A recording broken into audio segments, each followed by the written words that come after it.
अस्सलाम वालेकुम, welcome to education world. कैसे हैं आप लोग। आज की वीडियो में हम MTH 101 यानी जो आपकी कैलकुलस एंड एनालिटिकल ज्योमेट्री की बुक है उसका फर्स्ट क्विज़ सॉल्व करने जा रहे हैं। तो टोटल इस वीडियो में मेरे पास तकरीबन 3 क्विज़ थे मेरे पास, यानी 30 MCQs। तो फर्स्ट 15 में पार्ट 1 में सॉल्व करने वाली हूँ और नेक्स्ट 15 पार्ट 2 में। ठीक है जी। तो पार्ट 1 पूरा देखने के बाद पार्ट 2 भी देखिएगा। इंशाल्लाह आपके बहुत सारे कॉन्सेप्ट्स जो हैं वो क्लियर हो जाएंगे। और इसी से मिलते जुलते MCQs आते हैं, आप इसमें भी देखेंगे 3 क्विज़ हैं और तीनों में मिलते जुलते क्वेश्चंस हैं। ठीक है, सेम स्टेटमेंट्स नहीं भी आई, रिपीट नहीं भी हुई, तो अगर आप कॉन्सेप्ट समझ लेते हैं तो आप डिफरेंट स्टेटमेंट को भी सॉल्व कर सकते हैं। ठीक है जी, वीडियो स्टार्ट करते हैं। और उससे पहले आपसे रिक्वेस्ट है कि वीडियो पसंद आए तो लाइक ज़रूर कीजिएगा, कमेंट कीजिएगा और अपने फ्रेंड्स के साथ शेयर कीजिएगा। मैथ 101 के शॉर्ट लेक्चर्स भी आपको मेरे चैनल पे मिल जाएंगे और अगर आप वो सुनना चाहते हैं तो वो सुन सकते हैं। इतने वैसे शॉर्ट नहीं है क्योंकि मैंने बहुत ज़्यादा शॉर्ट नहीं बनाए ताकि आप लोगों के इंपॉर्टेंट कॉन्सेप्ट जो हैं वो क्लियर हों। शॉर्ट लेक्चर्स तो और भी बहुत सारे अवेलेबल हैं यूट्यूब पे, आप लोग अगर लेना चाहें तो और चैनल से भी ले सकते हैं। तो मेरे इतने शॉर्ट नहीं है, मैंने कोशिश किया कि डिटेल में आप लोगों को सारी चीज़ें क्लियर करवा दी जाएँ, क्योंकि ये बुक जो है ना, अगर यहाँ से आप अपने बेसिक्स अच्छे बनाते हैं तो आगे आप चाहे BS CS कर रहे हैं या BS मैथ, CS की फील्ड में भी आगे बहुत सारे मैथ्स आपके आने हैं, तो उसके लिए इस मैथ के कॉन्सेप्ट्स क्लियर करना बहुत ज़रूरी है। ठीक है जी। तो अच्छी सी आप लोगों ने तैयारी करनी है मिड टर्म के लिए और इस क्विज़ के लिए भी। स्टार्ट करते हैं। पहला हमारे पास है जी, if 0 0 and 2 2 are any 2 points on a curve, then the slope of a line parallel to the second segment through these points is. आपने जो है वो सीकेंट की स्लोप फाइंड करनी है। और स्लोप का फॉर्मूला क्या होता है, वैसे तो सीकेंट की स्लोप फाइंड करने के लिए हम यहाँ पे दूसरा तरीका यूज़ करते हैं, लेकिन वो थोड़ा सा लेंथी है, लिमिट वाला। तो यहाँ पे मैं आपको सिर्फ पॉइंट्स क्योंकि 2 दिए हुए हैं तो एक शॉर्ट तरीका बताती हूँ। आपने सिर्फ फॉर्मूला यूज़ करना है स्लोप का, जो कि इक्वल होता है y2 - y1 over x2 - x1। अब यहाँ पे हमें 2 पॉइंट्स दिए गए थे, 0 0 और 2 2। तो आपने y2 देखें कौन सा होगा, यहाँ से ये वाला y2 होगा ना 2, ठीक है, और ये y1 है 0, तो ऊपर आएगा 2 - 0। और x2 - x1 के लिए भी इस 2 में से आपने ये वाला 0 माइनस करना है, तो 2 - 0 ओवर 2 - 0, तो वो 2 ओवर 2 कटिंग करके हमारा आंसर यहाँ पे आ जाता है 1। तो ये A ऑप्शन हमने यहाँ से चूज़ कर लिया। नेक्स्ट हमारे पास है जी, a function f of x is equal to x over mod of x is. अब ये फंक्शन कॉन्टिन्यूस है या नहीं है, हमने ये बताना है at x is equal to 1। अगर आप इसके अंदर x की वैल्यू 1 पुट करते हैं ना, तो इसका आंसर अनडिफाइंड तो नहीं होता। ये जो मॉड है, ठीक है, ये जो मॉड है ये कॉन्टिन्यूस फंक्शन है और x जो है वो भी कॉन्टिन्यूस फंक्शन है। और दो कॉन्टिन्यूस फंक्शंस जब डिवाइड हो रहे हों और डिनोमिनेटर अगर इक्वल टू 0 ना हो तो ओवरऑल फंक्शन भी कॉन्टिन्यूस होता है। ठीक है, और अगर हम x की वैल्यू यहाँ पे 1 पुट करते हैं तो इसका आंसर किसी भी तरीके से अनडिफाइंड नहीं आता, क्योंकि ओवर के नीचे 0 तो आ नहीं रहा, इसलिए ये फंक्शन क्या है, कॉन्टिन्यूस है। नेक्स्ट है हमारे पास जी, for the curve f of t is equal to -2t + 3 the instantaneous rate of change of f of t at t is equal to 1 is. आपने बताना है इंस्टेंटेनियस रेट ऑफ चेंज और function आपको दिया गया। ठीक है, फिर से बता रही हूँ, क्वेश्चन को करने के बहुत से तरीके होते हैं और ये आपकी बुक में जो है हो सकता है थोड़े से डिफरेंट तरीके से कराया गया हो, लेकिन क्योंकि ये क्विज़ है तो इसलिए मैं आपको शॉर्ट मेथड्स बता रही हूँ। आप लोगों ने ज़्यादा लेंथी मेथड की तरफ नहीं जाना, क्योंकि 90 सेकेंड्स के अंदर आप जितना सॉल्व कर सकते हैं मैं उस तरीके से आपको समझा रही हूँ। ठीक है, देखिए हमें फंक्शन दिया हुआ है f of t is equal to -2t + 3, तो हमने ये फंक्शन लिख लिया f of t is equal to -2t + 3 for t is equal to 1। हमने फाइंड करना है rate of change. Rate of change का मतलब दूसरे लफ्जों में यही होता है कि आपने उसका डेरिवेटिव लेना है। ठीक है, तो डेरिवेटिव लेने का तरीका क्या होता है, आपने डेरिवेटिव के लिए f' लिख दिया और हम क्योंकि विद रिस्पेक्ट टू t इसका डेरिवेटिव ले रहे हैं तो ये -2 तो कांस्टेंट है, वो एज इट इज़ आ जाएगा, और t का जो डेरिवेटिव होता है वो 1 होगा अगर हम विद रिस्पेक्ट टू t इसको डिफरेंशिएट कर रहे हैं तो। ठीक है, और 3 जो है वो सिर्फ कांस्टेंट है। अब ये अकेला कांस्टेंट है ना, इसके साथ कोई वेरिएबल नहीं है, तो अकेला कांस्टेंट जब आ रहा होता है तो उसका डेरिवेटिव हमेशा 0 होता है। तो इसको जब हम सॉल्व करेंगे तो हमारे पास -2 आएगा। तरीका ये होता है कि आप डेरिवेटिव लेते हैं और उसमें फिर ये t की वैल्यू पुट करते हैं। ठीक है, अब यहाँ पे हमारे पास तो t बचा ही नहीं है, तो हम t की वैल्यू तो पुट नहीं कर सकते, तो इसलिए यही हमारा आंसर होगा -2। ये आपने यहाँ से ये वाला ऑप्शन चूज़ करना है। ठीक है, इधर गलत मार्क हुआ है, आपने ये -2 सेलेक्ट करना है यहाँ से। नेक्स्ट है, a function is continuous on an interval if it is continuous dash of the interval. अगर आपके पास एक इंटरवल है a से b तक और वो फंक्शन उस इंटरवल के अंदर कॉन्टिन्यूस है, तो इसका क्या मतलब है, इसका मतलब ये है कि वो उसके हर पॉइंट पे कॉन्टिन्यूस होगा। ठीक है, ये भी यहाँ पे गलत मार्क हुआ है, एट द एंड पॉइंट्स नहीं है, ये होगा एट एवरी पॉइंट। फंक्शन उस इंटरवल के हर पॉइंट के ऊपर कॉन्टिन्यूस होना चाहिए, तभी वो कॉन्टिन्यूस कहलाता है।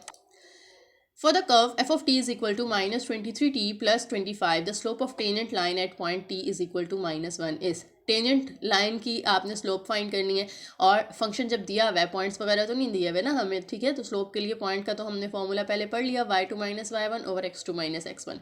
लेकिन अगर फंक्शन दिया गया है तो आपने स्लोप फाइंड करने के लिए इसका जस्ट डेरिवेटिव लेना है, ठीक है। जैसे हमने ऊपर फंक्शन का लिया था, ये हमने फंक्शन लिखा f of t is equal to minus 23t plus 25, और टी की वैल्यू यहाँ पे क्या है जी, -1 है। तो आपने जब इसका डेरिवेटिव लेना है तो -23 as a constant as it is लिख देंगे, टी का derivative with respect to t 1 होगा, और 25 क्योंकि सिर्फ कांस्टेंट है तो उसका 0 हो जाएगा। अब -23 1 जार -23, और यहाँ पे अब हमने पुट करनी है ये वाली टी की वैल्यू, जो कि हम पुट नहीं कर सकते क्योंकि यहाँ पे हमारे पास आंसर में तो टी बचा ही नहीं, तो इसलिए यही वाला हमारा आंसर होगा -23, ठीक है, ये बी ऑप्शन। नेक्स्ट है the equation of tangent line at any point 2 3 to the curve y is equal to 3x² having slope 12 is. आपने equation of tangent line find करनी है, जबकि एक पॉइंट दिया हुआ है, एक फंक्शन दिया हुआ है और एक स्लोप दी हुई है, ठीक है। इसके लिए भी बिल्कुल शॉर्ट सा मेथड मैं आपको बताती हूँ, जिसमें हम जो है ना फंक्शन यूज़ नहीं कर रहे, हम सिर्फ पॉइंट और स्लोप यूज़ कर रहे हैं, ठीक है। पॉइंट हमारे पास है 2 3 और स्लोप है हमारे पास 12, तो हमने वो जो पॉइंट स्लोप फॉर्म होती है ना वो लिख ली, y minus y1 is equal to m into x minus x1। अब y as it is, y1 की जगह ये वाली y की वैल्यू आ जाएगी जो कि यहाँ पे 3 है, इज इक्वल टू m की जगह आपने ये वैल्यू पुट कर दी 12 into x as it is, और x1 जो है वो हमारे पास यहाँ पे क्या है 2 है, तो वो हमने यहाँ पे 2 पुट कर दिया। अब 12 अंदर मल्टीप्लाई होगा, 12x माइनस 12 2 जार 24, ठीक है। जब ब्रैकेट होती है ना तो ये नंबर अंदर दोनों के साथ अलग अलग मल्टीप्लाई होता है, तो वो 12x माइनस 24 बनेगा। अब इन दोनों को हम इक्वल के दूसरी साइड पे शिफ्ट कर देते हैं तो इनके साइन चेंज हो जाएंगे, y एज इट इज़, ये प्लस 12x था इधर आके माइनस हो जाएगा, ये -3 एज इट इज़, और -24 इधर आके +24 हो जाएगा, और यहाँ इक्वल के साइड पे सिर्फ 0 बचेगा। अब y as it is -12x भी एज इट इज़, ये दोनों कांस्टेंट हैं तो इनको आपस में हम सॉल्व कर लेते हैं। 24 - 3 करेंगे तो वो आपके पास आ जाता है जी 21, और ये हमारी इक्वेशन ऑफ टेंजेंट आ गई y -12x + 21, ठीक है जी, y -12x + 21, C option is the correct one. Next है is the function f of x is equal to 10x continuous at x is equal to pi if not y। आपने बताना है कि 10x जो है वो क्या कॉन्टिन्यूस है अगर x की वैल्यू पाई हो। पाई को हम रेडियंस में एंगल दिया हुआ है ना पाई, और इसको अगर हम डिग्रीज में कन्वर्ट करें तो वो होता है 180, और 10 180 जो होता है वो 0 होता है, तो 0 तो एक डिफाइंड वैल्यू है ना, अनडिफाइंड तो नहीं है, ठीक है। तो एक्स एक्सिस पे आपने बेसिकली याद रखना है कि 10 का जो फंक्शन होता है ना वो अगर एक्स एक्सिस पे इस तरह से आ रहा है, कोई वैल्यू आ रही है, जो 180 है वो कहाँ आता है, एक्स एक्सिस पे आता है ना, तो उसके लिए डिफाइन होगा, कॉन्टिन्यूस होगा। लेकिन अगर वाई एक्सिस पे कोई एंगल है, जैसे वाई एक्सिस पे 90 होता है और 270 होता है, तो उसके लिए जो 10 है वो अनडिफाइन होता है, ठीक है। तो फिर हम उसको अनडिफाइन चूज़ करते हैं, अगर यहाँ पे π/2 होता या 3π/2 होता, ठीक है। तो अभी सिर्फ पाई है ना 180, तो आप कैलकुलेटर से भी निकाल सकते हैं 10 पाई यानी 10 180, तो वो हमारे पास आ जाएगा 0 आंसर, और 0 जो है वो डिफाइंड वैल्यू होती है, तो इसलिए हम कहते हैं फंक्शन कॉन्टिन्यूस है। If y is equal to x square, then average rate of change of y with respect to x over interval 1 2 is। आपने एवरेज रेट ऑफ चेंज बताना है, जबकि एक फंक्शन दिया गया है और एक इंटरवल दिया गया है। इसके लिए हम वो जो डेरिवेटिव का फॉर्मूला पढ़ते हैं ना बाय डेफिनेशन या फर्स्ट प्रिंसिपल, वो हम यूज़ करेंगे। फंक्शन हमने लिख लिया y is equal to x square, और इंटरवल भी हमने लिख लिया 1 2। अब इंटरवल में जो पहला पॉइंट होता है ना वो रिप्रेजेंट कर रहा होता है x नॉट की वैल्यू को, और जो दूसरा होता है वो शो करता है x की वैल्यू को। और जो फॉर्मूला होता है ना एवरेज रेट ऑफ चेंज का, वो क्या होता है f of x minus F of x not over x minus x not. अब आपने एफ ऑफ एक्स की जगह क्या पुट करना है, ये जो ऊपर फंक्शन दिया हुआ है वाई, इसको हम एफ ऑफ एक्स भी कह सकते हैं ना, तो इस वाई की जगह, इस एक्स की जगह आपने पहले ये एक्स की वैल्यू यहाँ पुट करनी है। ये एक्स की वैल्यू क्या है हमारे पास 2 है, तो यहाँ 2 पुट करेंगे, 2 का स्क्वायर आ जाएगा, फिर ये माइनस, ये जो माइनस यहाँ पे फॉर्मूले में है वो एज इट इज़। अब एफ ऑफ एक्स नॉट की वैल्यू पुट करनी है, तो ये जो हमारे पास फंक्शन है x, इसकी जगह पर हमने एक्स नॉट की वैल्यू पुट करनी है। एक्स नॉट की वैल्यू हमारे पास 1 है, तो यहाँ पे 1 का स्क्वायर आ जाएगा, ठीक हो गया। अब नीचे x माइनस एक्स नॉट, तो x की वैल्यू 2, एक्स नॉट की वैल्यू 1, तो वो 2 - 1 आ जाएगा। 2 - 1 करें तो 1 आता है, ऊपर स्क्वायर्स ओपन कर दें, 2 का स्क्वायर 4 - 1 का स्क्वायर 1, 4 - 1 3, और 3 के साथ 1 डिवाइड हो रहा है, तो आंसर हमारा 3 ही आ जाएगा। तो यहाँ से आपने डी ऑप्शन जो है वो सिलेक्ट करना है।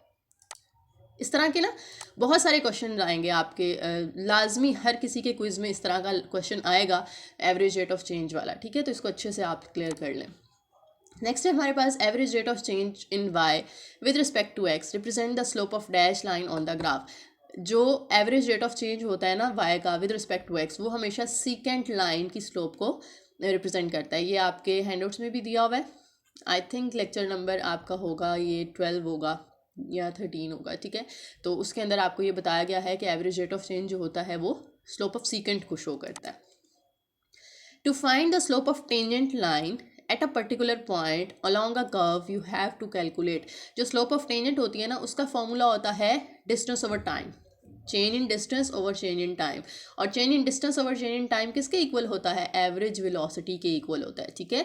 तो स्लोप ऑफ जो टेंजेंट लाइन है वो हमेशा एवरेज वेलोसिटी के इक्वल होती है। यानी अगर आप एवरेज वेलोसिटी फाइंड कर लेते हैं ना तो वही आपकी टेंजेंट की स्लोप हो जाएगी। ये भी आपको हैंडआउट्स में दिया हुआ होगा।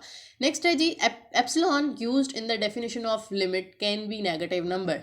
एप्सिलॉन ये लेक्चर नंबर 11 के अंदर आपका टॉपिक है कि जो एप्सिलॉन होता है, ई होता है, वो नेगेटिव नंबर हो सकता है? नहीं, ई जो है वो हमेशा ग्रेटर देन जीरो होता है। अगर आप अपने हैंडआउट्स में भी देखें ना तो लिखा हुआ है एप्सिलॉन, ग्रेटर देन का सिंबल लगा हुआ है और आगे जीरो लिखा हुआ है, यानी एप्सिलॉन हमेशा जीरो से बड़ा होता है, उसकी वैल्यू कभी भी नेगेटिव नहीं हो सकती, हमेशा पॉजिटिव होती है। तो यहाँ पे उन्होंने हमसे कहा कि वो नेगेटिव है तो वो गलत कह रहे हैं, फॉल्स है। नेक्स्ट है जी limit X approaches to zero positive 1/x। ये आपको लेक्चर नंबर 10 के अंदर दिया हुआ है सेम स्टेटमेंट। 1/x है आपके पास, अब आपने x की लिमिट जीरो पुट करनी है तो 1/0, ठीक है। अब हमारा आंसर 1 के साथ जब जीरो डिवाइड हो रहा होता है तो अनडिफाइंड आता है, इन्फिनिटी आता है, ठीक है। जब भी आप कैलकुलेटर पे करते हैं ना 1 डिवाइडेड बाई 0, ये किसी भी नंबर को डिवाइड करते हैं जीरो से तो वो मैथ एरर देता है आपको, कैलकुलेटर एरर शो करता है, यानी इसका आंसर फाइंड नहीं किया जा सकता, ये अनडिफाइंड वैल्यू है। तो इसका आंसर इन्फिनिटी आएगा। और क्योंकि हम लिमिट को पॉजिटिव साइड से अप्रोच कर रहे हैं ना, जीरो के ऊपर प्लस का साइन है कि ये राइट हैंड लिमिट है, और राइट हैंड लिमिट के लिए हम प्लस इन्फिनिटी जो है वो चूज करेंगे यहाँ से, ठीक है। हमेशा ये नहीं होता कि आप डायरेक्ट लिमिट पुट कर देते हैं। अगर सिंप्लीफाई कर सकते हो फंक्शन को तो सिंप्लीफाई करना चाहिए पहले, ठीक है, ताकि हमारा आंसर अनडिफाइंड ना हो। लेकिन 1/x को तो हम सिंप्लीफाई नहीं कर सकते ना कोई फॉर्मूला लग रहा है यहाँ पे, ना कोई सिंप्लीफिकेशन हो सकती है, इसलिए हमें डायरेक्ट लिमिट पुट करनी पड़ेगी। तो 1/0 जो है वो इन्फिनिटी हो जाएगा। Average velocity is obtained by, ये भी मैंने आपको पहले भी बताया, एवरेज वेलोसिटी कैसे निकलती है? डिवाइड करते हैं ना हम टोटल डिस्टेंस को बाय टोटल टाइम के साथ, या चेंज इन डिस्टेंस को चेंज इन टाइम के साथ। तो डिस्टेंस बाय वेलोसिटी तो नहीं हो सकता, डिस्टेंस बाय टाइम होगा। Limit of a function F of x exist if left hand limit of F of x, ये लेफ्ट हैंड लिमिट आपको ऊपर दी हुई है, एक्स जो है वो अप्रोच कर रहा है 1 नेगेटिव, ठीक है। ये जो ऊपर माइनस होता है ना ये शो कर रहा है कि ये लेफ्ट हैंड लिमिट है, और उसका आंसर कहते हैं कि 5 है। और राइट हैंड लिमिट यानी उसके ऊपर प्लस लगा दिया और पॉजिटिव है तो पॉजिटिव भी ये शो करता है कि वो राइट हैंड लिमिट है। इसका आंसर क्या होगा? देखें, अगर लिमिट एग्जिस्ट करती है, लिमिट एग्जिस्ट करने का मतलब ये है कि लेफ्ट हैंड लिमिट और राइट हैंड लिमिट दोनों का आंसर सेम होता है, इक्वल होता है। तो हमें उन्होंने बता दिया ना कि लिमिट एग्जिस्ट कर रही है, तो इसका मतलब है दोनों का आंसर इक्वल होगा। अगर लेफ्ट का 5 है तो राइट हैंड लिमिट का भी आंसर 5 होगा आपका, ठीक है। ये यहाँ से सी ऑप्शन सेलेक्ट करेंगे। नेक्स्ट है the inequality L minus epsilon less than f of x less than L plus epsilon can be written as. ये भी लेक्चर नंबर 11 के अंदर आपको दिया हुआ है कि आपका फंक्शन जो है वो अगर इन दो नंबर्स के दरमियान लाया कर रहा हो तो हम उसको इस तरह से भी लिख सकते हैं, F of x minus L. Function में से ये जो L यानी लिमिट है वो आप माइनस करते हैं, उसकी एब्सोल्यूट वैल्यू लेते हैं और वो लेस देन होना चाहिए एप्सिलॉन से, ठीक है। ये गलत है, इसमें ग्रेटर देन नहीं हो सकता, वो लेस देन होना चाहिए। और ये भी गलत है क्योंकि मॉड के अंदर लिमिट आती है, एप्सिलॉन नहीं आता, एप्सिलॉन बाहर आता है, एल अंदर आता है, ठीक है। और इसमें भी यही गलती की हुई है उन्होंने, तो यहाँ से ए ऑप्शन करेक्ट होगा, ठीक है जी। यहाँ पे हमारा पार्ट 1 ख़त्म होता है वीडियो का। वीडियो पसंद आई हो तो लाइक करें, अब जल्दी से पार्ट 2 जाके देखें और बाकी की जो नेक्स्ट MCQs हैं वो सॉल्व करें।